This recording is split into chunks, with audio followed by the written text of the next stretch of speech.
صوت الحكاية، حكايات تروى بصوت الزمن الجميل.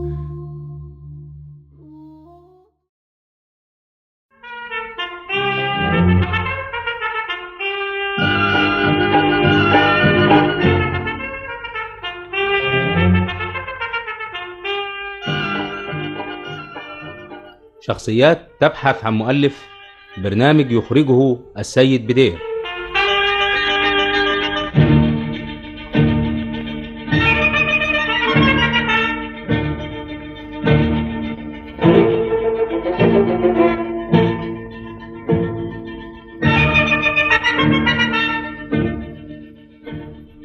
الزبال، برنامج كتبه حامد الديب.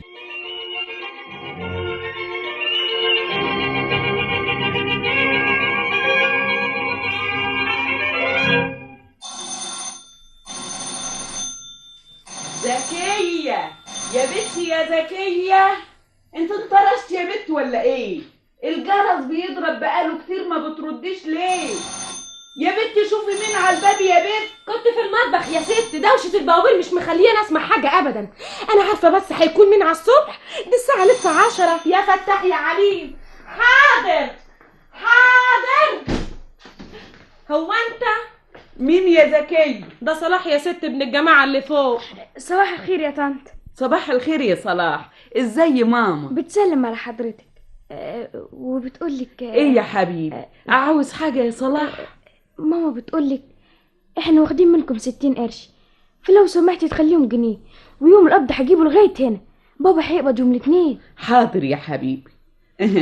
خد يا ابني، سلم لي على ماما، افتحي له الباب يا زكية. مع السلامة يا صلاح. ممكن يا طنط تديني مشابك الغسيل والفرامة بتاعتكم؟ ادهم له يا زكية. امرك يا ست. مش ناقصين الا الست ام صلاح رخرة. خد يا سي صلاح، حاسبوا على المفرمة، المشابك اهم 24 مشبك، يعني دستتين، مش ناقصين ولا مشبك. هاتهم دور احسن بكره عندنا غسيل. حاضر. جرى ايه يا بنت يا زكية؟ مش تلم لسانك شوية؟ ايه الكلام الفاضي بتاعك ده؟ يوه. هي المشابك هتطير ولا المفرمة هيجرى لها حاجة؟ ما هي ست حاجة تفور الدم، كل شوية بعتلنا ولادها، اللي عاوز كوباية زيت عشان عندهم سمك النهاردة، واللي عاوز شوية سكر احسن عندهم ضيوف، والمرة دي عاوزين المشابك والمفرمة وفلوس كمان. دي خيلة كدابة. طب وماله يا بنت؟ مش الناس لبعضها كلها يومين ويرجعوا الفلوس؟ هيعملوا ايه اخر شهر يا زكية؟ يا ست مش كده، مش للدرجة دي بقى بذمتك يا ست. اللي يشوف الست ام صلاح وهي خارجة في الشارع اخر تواليت وشياكة يقول ان في شنطتها وفي بيتها ما فيهمش غير 40 قرش وسلفهم كمان. لا، ولا اللي يشوف بسلامته جوزها وهو طالع منفوخ يقول يا ما هنا يا ما هناك، يفتكر ان في القبة شيخ، واللي يعرف الحقيقة. يا بنت وانت مالك ومال الناس؟ يا بنت خليكي في شغلك. مالي ايه يا ستي؟ قال على رأي المثل، اللي يشوف البيت وتزويقه ما يشوفش من جوه نشفان ريقه. والنبي يا ستي، والنبي ومن نبى النبي نبي، ده عتريس الغلبان الفقير، لكن فقير ليه فشر وغلبان عشان ايه؟ دي محفظته مليانه جنيهات. ايه الكلام اللي بتقوليه ده يا زكية؟ جنيهات ايه ومحفظة ايه؟ وتعالوا قولي لي هنا، عتريس ده بقى يطلع مين؟ عتريس الزبال يا ستي. اللي بياخد الزبالة بتاعتنا، اللي سكان العمارة لما يصادفوا ويقابلوه على السلم ما يرضوش يبصوله، يبعدوا عنه، ما يرضوش يصبحوا عليه، ما يرضوش يحيوه تحية ربنا. والله يا عال، وايه بقى اللي عرفك ان محفظته مليانة جنيهات؟ اصل يا ستي، اصل انا مكسوفة.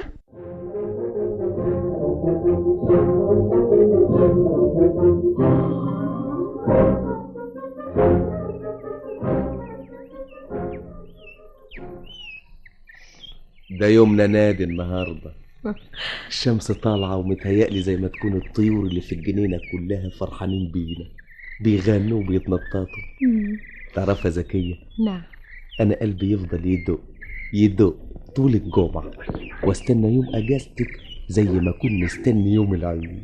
يعني بتحبني يا عتريس؟ الله، الا بحبك، ده انا بحب الدنيا كلها عشان انت فيها. ده يوم ما ربنا يجمع شملنا يبقى يوم المنى يا زيزي. زيزي؟ زيزي. هو انا ليا غيرك ادلعه؟ هدلع مين امال؟ الله، مخضوضه كده ليه؟ لو حياتك يا عتريس ما تقولي زيزي تاني. ليه بتزعلي ولا ايه؟ مش انا اللي هزعل. امال مين؟ يا سلام يا عتريس، انت مش عارف ان الست الصغيره اسمها زينات وبيدلعوها في البيت ويقولوا لها يا زيزي؟ هبقى انا زيزي وهي زيزي، حد يسمعك بعدين يزعلوا. طب ما يزعل. ازاي بقى يا ست الاسامي دي بتاعت ربنا، ما هياش ملك حد. الزمن ده راح خلاص، وكلنا واحد من اب واحد وام واحده. والرزق بالله، هو اللي بيرزق الكل، وعمر ما كان رزقنا على العبد. هو انت هتفضلي عندهم على طول لغايه ربنا ما يعدلها يا عتريس؟ تعال تعال يا اخوي، دي تاني مره اشوف فيها الجنينه. مش دي اسمها جنينه الحيوانات؟ يا شيخ اضحك كده بقى، ما تعكرش دمك. يلا تعالى فرجني زي الناس على الجنينه. ما هي زيزي حاجه تعكر الدم تاني؟ ما قلنا نبطل زيزي دي.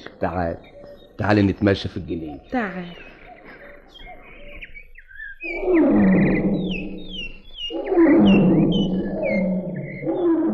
زكية. نعم. ايه رأيك؟ انا جوعت، انت ما جوعتيش؟ جوعت يا اخوي. عاوز تاكل ايه؟ اقول لك شيء؟ ايه؟ تيجي ناكل سميت وجبنه؟ هو ما فيش حاجة هنا غير السميت والجبنة؟ في يا عتريس، بس حاجه غاليه قوي ملناش دعوه بيها يا اخوي. فين؟ في حته هنا اسمها جزيره الشاي. كان سيدي بيجيب العيله كلها ويتغدوا فيها، بس ما اعرفش كانوا بيدفعوا كام. وليه ما نتغداش فيه؟ لا يا عتريس لا، كل واحد يا اخويا يمشي على قده. قال على قد لحافك مد رجليك. لحفنا طويل والحمد لله. انت مستحقراني في نظرك ولا ايه يا زكية؟ ابدا والنبي يا عتريس، انا بس قلبي عليك يا اخويا وعلى فلوسك. مش فلوسك هي فلوسي، لازم اخاف عليهم طبعا. كتر خيرك يا زكية، ما تخافيش، ربنا رزقها وموسع علينا قوي الحمد لله. انت ما عندكيش فكرة ولا ايه؟ عتريس الضعيف اللي قدامك ده اللي انت مستقلية بيه بيكسب كتير. ايوه يا اخويا فرحني كده فرحني، ما تخليش العوازل يشماتوا فيا. يشماتوا فيك ازاي يا زكية؟ اياك انت فاكرة ان الزبال ما بيكسبش؟ واحد زي بيخش له مش اقل من 20 جنيه في الشهر. بتقول ايه؟ ما تستغربيش يا زكية، ما تفتكريش ان الزبال حاجة صغيرة. الراجل فينا يقدر يطلع دهب من اي شغلة ولو كانت حتى صغيرة. والشغل ما فيهش صغير ولا كبير، الرك على الاخلاص. بس المهم تكون شغلة شريفة، مش احسن ما اقعد عواطلي استنى ده يديني حاجة ولا غيره يحسن عليا. لكن ازاي يا عتريس بتكسب الفلوس دي كلها؟ دي حاجة ما تتصدقش ابدا. صدقيني يا زكية، الزبالة اللي بناخدها من عندكم ومن عند غيركم أيوة. ما بناخدهاش نرميها زي ما انت فاكرة. امال ايه؟ انا لازم اخدك مرة افرجك على المقلب اللي بنكوم فيه الزبالة. هتشوف ان احنا بنفرزها كل حاجة لوحدها. الصفيح القديم لوحده، الكهنة لوحدها، والحاجات الباقية لوحدها. الصفيح ينباع بالطرناطة اللي بتوع الصفيح، يسيحوه ويعملوه من جديد. يا حلاوة. والكهنة تنباع للفابريكا بتاعت الورق، يعملوا منه الورق اللي بنكتب عليه واللي بنلف فيه الحاجة. اما باقي الزبالة بقى فيعملوا منها السباخ اللي بنحطه في الارض عشان يقوي الزرع. يا سلام. شفت بقى زكية الذهب اللي بيترمي في الزبالة؟ يا خبر، ده انا ما كنتش اعرف الحاجات دي ابدا يا عتريس. ما تنسيش كمان يا زكية ان انا بلف على 10-15 عمارة، وليا صبيان بيساعدوني، وكل شقة بتدفع لنا زي ما انتوا بتدفعوا. لا ده احنا على كده هنتغدى في جزيرة الشاي قوي. ده لو كان في هنا جزيرة اسمها جزيرة الذهب لازم نتغدى فيها كمان. قدها وقدود يا زكية.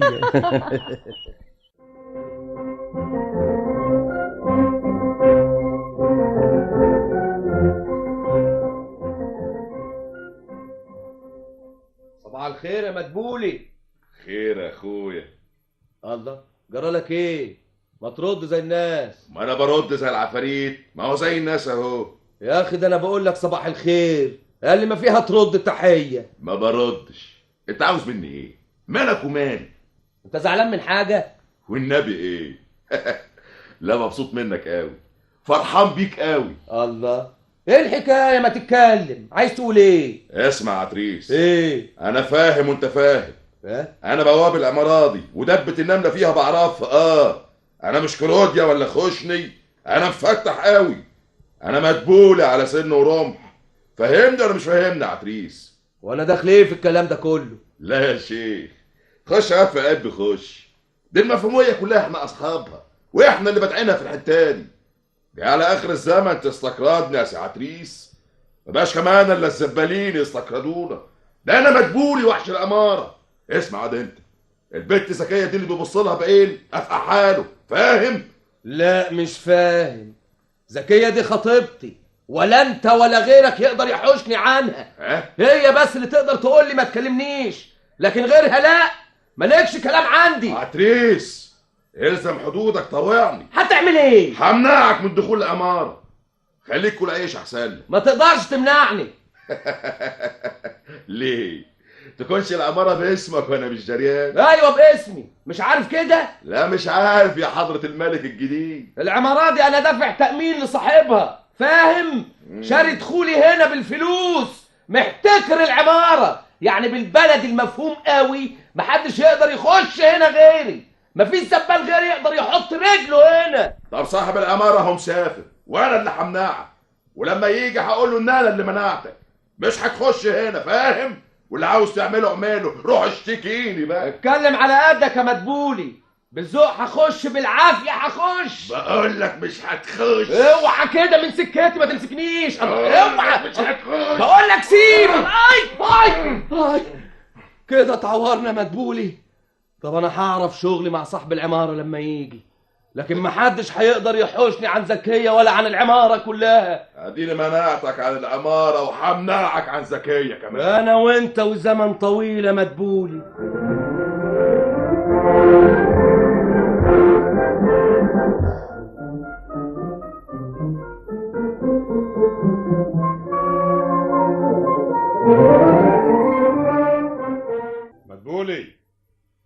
مدبولي يا مدبولي. نعم يا حاج، نعم. الحمد لله على السلامة يا حاج. الله يسلمك. انت حضرتك عامل فتوة ولا ايه؟ انا امشي من هنا وانت تتصرف في مخاليق الله زي ما انت عاوز؟ اتصرفت في ايه يا حاج؟ كل ده ومش حاسس باللي انت عملته؟ اخش العمارة الاقي الريحة وحشة والزبالة متكومة على باب الشقق والصراصير مالية السلالم والسكان عمالين يصرخوا، ما انتش عارف انت عملت ايه؟ ما هو زبال قليل ادب يا حاج. اظن انت فاهم ان انا ما عرفتش كل حاجة. هو اللي قالك؟ ده كداب. لا مش هو. السكان اللي انت ناوي تطفشهم من العمارة الشكولي وقالوا لي ان الحاكم بأمره طرد الزبال. تقدر تقول لي طردته ليه؟ ايوه، بيوسخ السلم، بيوقع الزبالة على السلم وهو نازل، بكلمه وراح شاتمني، قلت له ما تجيش هنا تاني. يعني عشان كسلان تنظف السلم تطرد الزبال وتعمل لنا وباء في العمارة وتكره الناس في عيشتها؟ مش ده اللي انت عاوزه؟ والحكاية دي يا استاذ شمشون بقالها قد ايه؟ يومين والنهارده التالت. وما صرفتش ليه؟ ما شلتش الزبالة انت ليه؟ عاوز تموت سكان عمارة بحالها عشان عقلك الغبي؟ شلتها يا حاج في اول يوم وما عرفتش اوديها فين. حبيت اجيب زبال تاني، ما حدش يرضى يجي معايا، قالوا لي ما نقدرش نعتدي على عتريس، دي عمارته ولازم قبل ما نيجي نتفق مع صاحب الملك. امال انت فاكرها ايه؟ فوضى؟ حاجة كده يعني من غير نظام؟ يا حاج محمود، ما تشوفوا لكم طريقه في الزباله دي، احنا جايين نسكن في العماره عشان تموتونا ولا ايه؟ الدبان مال الدنيا والريحه مش طايقينها، انا هضطر يا حاج ابلغ الصحه، انا ما اقدرش اصبر على كده، المجاملات لها حدود، دي حياتنا وحياه اولادنا. حاضر حاضر يا استاذ، حاضر حالا دلوقتي. عاجبك كده يا سي مدبولي؟ عاوز توديني في داهيه؟ انت على بالك ايه؟ خاسس عليك ايه؟ عاوز تستريح من كنس السلم وعتريس مش عاجبك مش عارف ليه تقوم تغرقني وياك. اسمع، اما كنتش دلوقتي حالا تجيب عتريس انت بنفسك تروح له، ولا هبعت انا اجيبه في الحاله دي يبقى مالكش شغل عندي، فاهم ولا لا يا حاج، انا بنفسي هروح اجيب. حاضر. يا سلام يا عتريس، ده مهم قوي للدرجه دي؟ ياه، ده انا ما كنتش اعرف.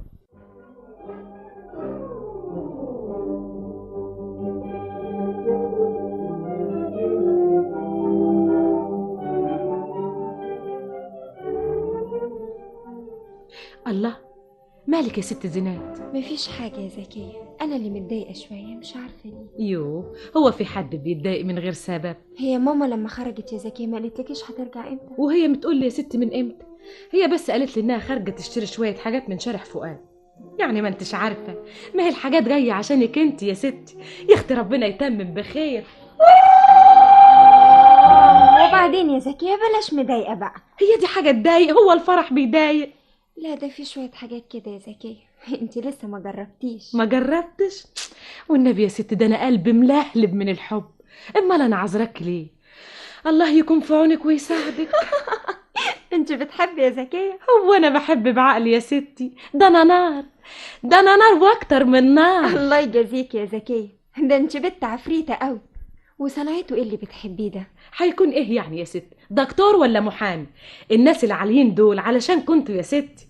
انا يا اختي بحب واحد على قدي. على كل حال يا زكية الحب ملوش طبقات. الكلام ده صحيح يا ست، لكن الواحدة منا لازم تكون عاقلة.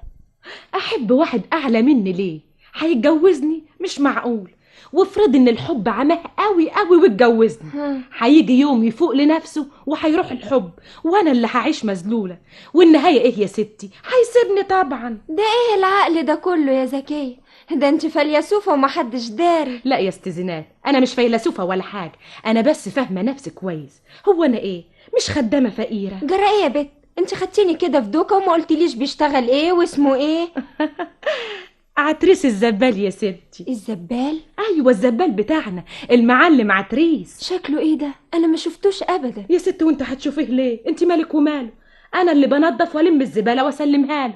حكم الصنعه انا وهو دايما بنشوف بعض الصبح. ياه زبال وتتجوزي الزبال؟ لا يا زكية انت شكلك مقبول وبرضه منسوبة لنا، ما يصحش تتجوزي واحد زبال. شوفي لك حد تاني. ماله الزبال يا ست؟ اسمه وحش ولا شغلته وحشه؟ هو انا هتجوز اسمه يا ستي؟ انا هتجوزه هو. انسان طيب واخلاقه كويسه، بيحبني وبحبه. انا مش شايفه فيه عيب. فيها ايه لما اكون مرات الزبال؟ مش احسن ما اكون مرات واحد بيه مش قادر يصرف على بيته؟ ويعني الزبال هيصرف ايه على بيته؟ بيكسب ايه؟ يا ست زينات، يا ست زينات، ما تغركيش الاسامي واللبس النظيف. مكاسب الناس مش بالشكل ولا بالهدوم. الزبال اللي مش عاجبك اسمه ده بيكسب له اقل 20 جنيه في الشهر. وحشين.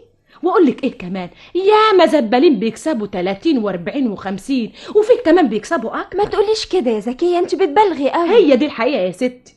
غيرش بس عتريس وراني كل حاجه. انت مش مصدقاني ولا ايه؟ انت فاكره هدوم الوسخه دي بعد ما بيخلص شغله بيعمل ايه؟ بيلبس جلابيه صوف معتبره ما يقلش تمنها عن اي بدله، وبيلبس اللسه الحرير المعتبره والجزمه اللميع. تعرفي يا ست لما تشوفيه بره ما تقوليش ان ده عتريس الزبال. ده على كده عتريس ما يقلش عن اي واحد كويس. الراجل يا ست ما يعيبوش الا جيبه بس. الواحده منا عايزه ايه؟ شغله شريفه واخلاق فيها رجوله. عدم المؤاخذه يا ست زينات، هو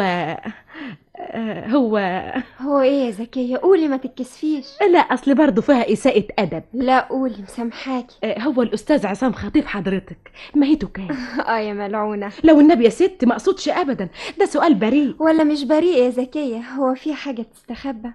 انا هقولك فيها ايه. عصام لسه متخرج جديد وعشان كده ماهيته صغيرة. بياخد 18 جنيه وبكرة ماهيته تزيد. مادام الراجل والست بينهم انسجام الفلوس ما تهمش كتير وكل شيء يهون. يا سلام يا ست، ما هو ده الكلام اللي بقوله. وبابا كمان هيساعدنا لغاية عصام ما تتحسن ماهيته. احنا لا بابا ولا ماما، احنا لازم نكفي روحنا بروحنا. وكمان يا ست مصاريفنا مش كتير زيكم. هنسكن في حتة بلدي وسكن على قدنا، محدش يعيب علينا، محدش هيقول الزبان ليه ما سكنش في الزمالك. ولا مؤاخذة يعني لما هنحب نتفسح هنروح جنينة الحيوانات، النفر بقرشين ساغ، نتمشى على كوبري قصر النيل، نشتري شوية سوداني ولا ترمس، يعني بالعربي كده فلوسنا هتكفينا وزيادة. مظبوط كلامك يا زكية، أنا كنت غلطان. مبروك عليك يا ستي وعلى عتريس.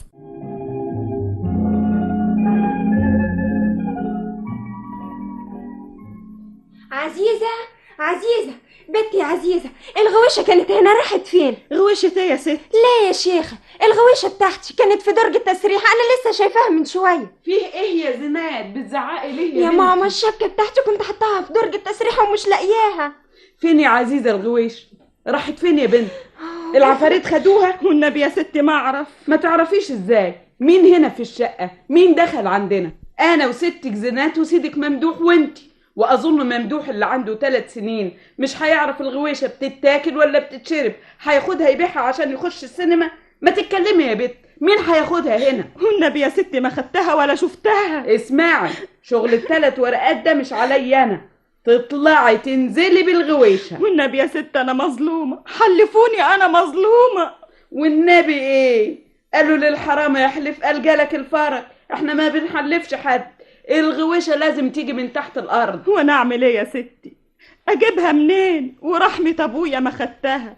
وانا ايه اللي جابنا عند التسريحة؟ ايه وانت بتنضفي اوضه النوم فتحت الدرج وخدتيها يا حرامية؟ لا يا عزيزة انت مش حرامية، احنا بنقول بس يمكن خدتيها تتفرجي عليها ولا حاجة، بس دوري عليها يمكن تلاقيها، وليكي عليا لو رجعت هتجيكي هدية كويسة قوي. والله يا ست ما اعرف طريقها، اتفرج عليها ازاي؟ هو انا صغيرة؟ خلاص يا ماما، هي دماغها ناشفة ومصرة على كده، مفيش فايدة، لازم نبلغ البوليس. انا هوديها في داهية، هحط الحديد في ايديها، هخليها تاكل عيش السجن. يا دي الكسوف يا ماما، عصام هيقول ايه بس؟ يوه بلاش يا بنتي تديله خبر دلوقتي، هي هتروح فين؟ ضروري برضو هنلاقيها. وين ما لقيناهاش يا ماما؟ امرنا لله يا بنتي، نشتري واحدة غيرها. بس ده فال وحش يا ماما. ما هو ده اللي مزعلني. ده هيكون يوم عيد لو لقيتها تاني. من يوم زكية ما اتجوزت يا زينات واحنا مش عارفين نعوضها. كانت بنت كويسة وامينة وعاقلة وشغالة.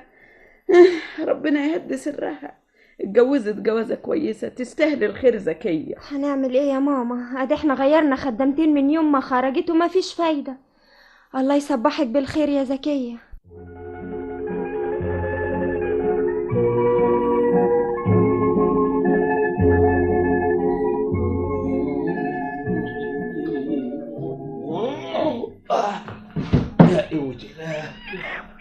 صباح الخير يا عتريس. اهلا، صباح الخير يا مدبولي. الشغل عايز كده. ازاي صحتك؟ نحمدها يا عتريس. الله بس كتبه في دماغي. يا شيخ حرام عليك، بتضرب القطه كده ليه؟ اضربها ليه؟ انت ضربت في قلبها، دي عماله تاكل الزباله من قلب الصفيحه واحنا واقفين وما بتختشيش. وفيها ايه يا راجل؟ هتقلب لك الصفيحه. ده حيوان ضعيف، ولما انت تطردها وانا اطردها والناس كلها تطردها هتاكل منين؟ هتعيش ازاي؟ ده مخلوق من مخلوقات الله، ومخلوق نافع وليها رزقها. هي بتاخد مننا حاجه يا اخي؟ دي بتاكل من الزباله اللي الناس بترميها. سيبها يا شيخ ينوبك ثواب. انا مالي، انا قلبي عليك. ايه خايف على تعبي؟ معلش، الواحد بيتعب عشان خاطر حيوان ضعيف زي ده. زكى عن العافيه اللي اداها ربنا. اكرم الضعيف يكرمك المولى. صباح الخير. صباح الخير يا مدبول. اهلا. انت جيتي في وقتك والله يا زكية. انا خلصت ومستنيك.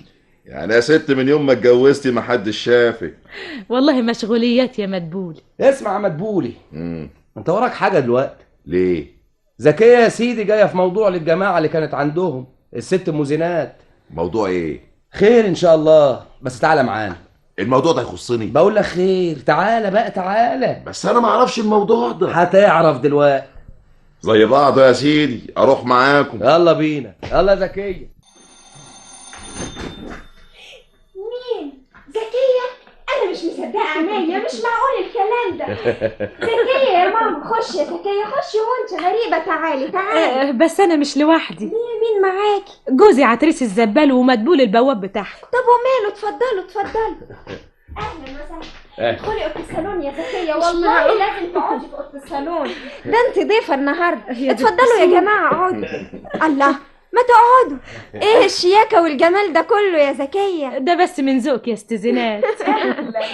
اهلا يا ست هانم، اهلا. شرفتوا، ده احنا ما ننساش ايامك ابدا يا زكية. تسلمي. عتريس زكية بنتنا وغالية علينا قوي. والله وانتوا كمان غاليين عليها يا ست هانم، دي ما بتبطلش سيرتكم طول النهار. يا سلام، زكية دي بنت حلال تستاهل كل خير. كتر خيرك يا ست، ده بس من كمالكم. ما بتجيش ليه يا زكية؟ ما انا جيت اهو، بس مش جايه بايدي فاضيه.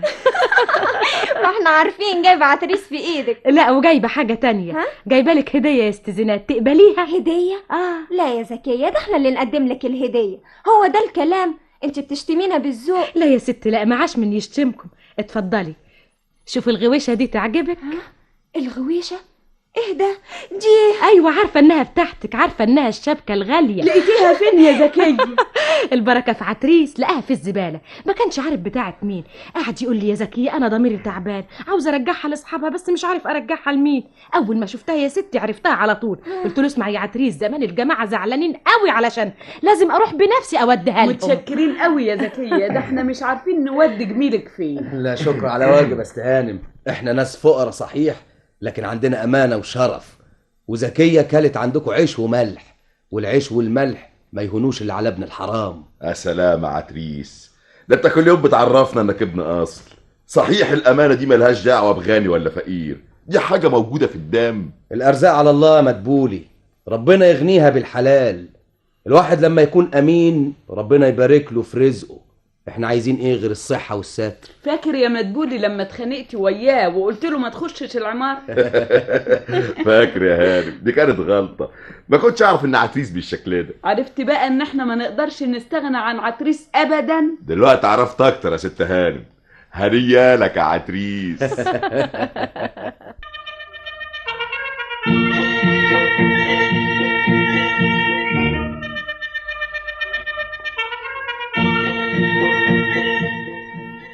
استمعتم إلى شخصيات تبحث عن مؤلف، وكانت هذه الحلقة عن الزبال كتبها حامد الدين. صور الشخصيات وداد حمدي، نعيمة وصفي، عواطف الحملاوي، بسينة حسن، محمد السبع، نظيم شعراوي، إبراهيم فتيحة، نبيل الزقزوقي. وقام بدور الزبال فؤاد المهندس.